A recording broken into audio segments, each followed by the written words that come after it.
Peggy 3.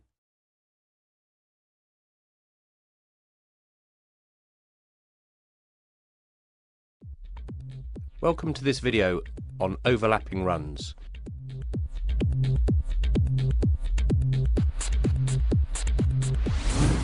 We're going to examine how active AI has an impact across the whole pitch and affects all situations. So this is a situation that you should be fairly used to seeing in PES 2011. The player out on the wing there is going to fail to make an overlapping run, which is going to cause play to break down. However, in PES 2012, as you'll see now, the players will always be anticipating your play. Before the player here even gets the ball, the player on the wing is already making a run, and he'll be altering his speed accordingly. In this situation, you'll see a player coming from deep, making a diagonal run, and continuing that run right the way along the line, eventually getting the ball in with the cross. Finally, you'll also see how midfielders here support the attacks, pushing the ball out wide and again making an overlapping run. Looking at another feature now of the active AI system, we're going to talk about diagonal runs.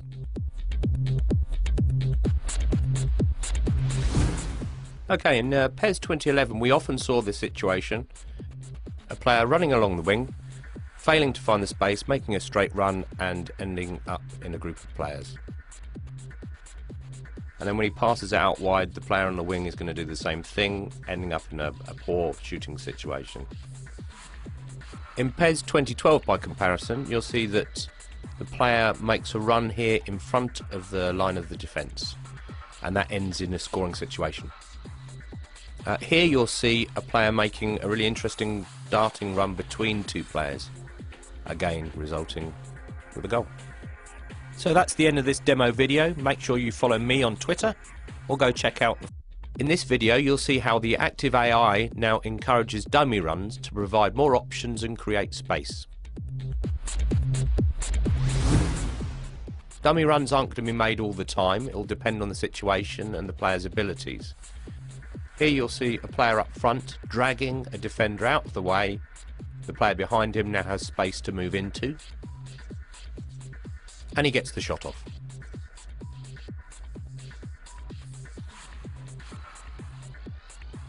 Here again you'll see the support striker making a run to drag players out of the way, and in this case he's going to leave space for the pass to be made into. So that's the end of this demo video. Make sure you follow me on Twitter or go check out the Facebook. In this video we're going to take a look at how the active AI affects all situations and how that extends into defending. In PES 2011, you'll see here when we stop the video that the formation of teams at times could be really haphazard. You'll see here that the space in between the defensive line and the midfield line is far too big, allowing the player to drift into the space, get a shot off. In PES 2012, we're going to pause the action here, and you should be able to see that the communication between the defensive and the midfield lines is much better.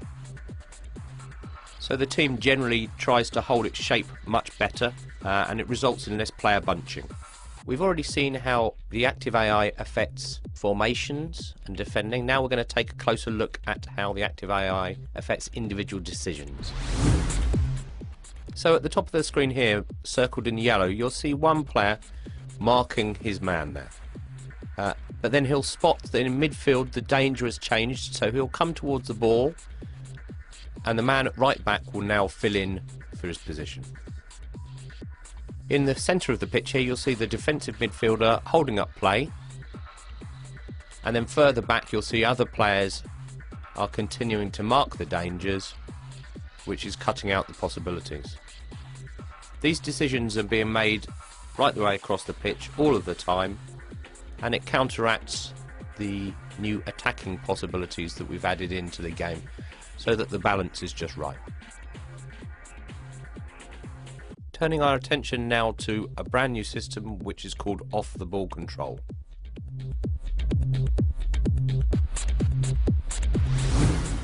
In the past we've made piecemeal improvements to throw-ins or penalties rather than making sweeping changes.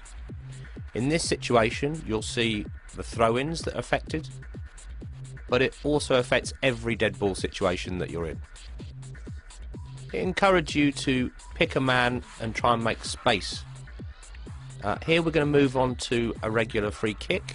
Now the player's going to switch control away from the kicker using the right stick and cycle to a player he feels is in a good position. He's going to make space, and then we see the header on goal. Moving on to goal kicks here, you'll see again the system affects the situation.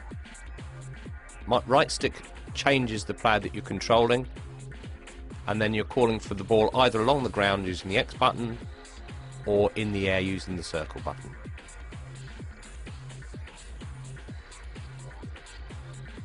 Here we see the system being used for a corner situation. The player's going to select the man at the edge of the box there, make a late run, and again a chance on goal. It's a fantastic new system, really increases the level of freedom in PES.